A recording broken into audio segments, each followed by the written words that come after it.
ఒక తోటలో ఒక కొమ్మలో ఒక పువ్వు పూసింది.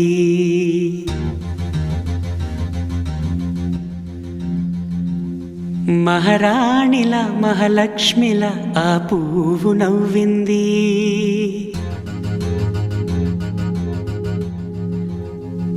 అలాగే నవ్వుతూ ఉండాలని,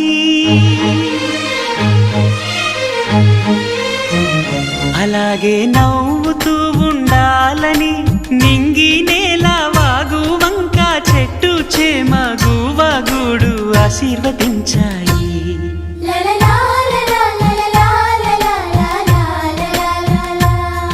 ఒక తోటలో ఒక కొమ్మలో ఒక పువ్వు పూసింది. మహారాణిలా మహాలక్ష్మిలా ఆ పువ్వు నవ్వింది.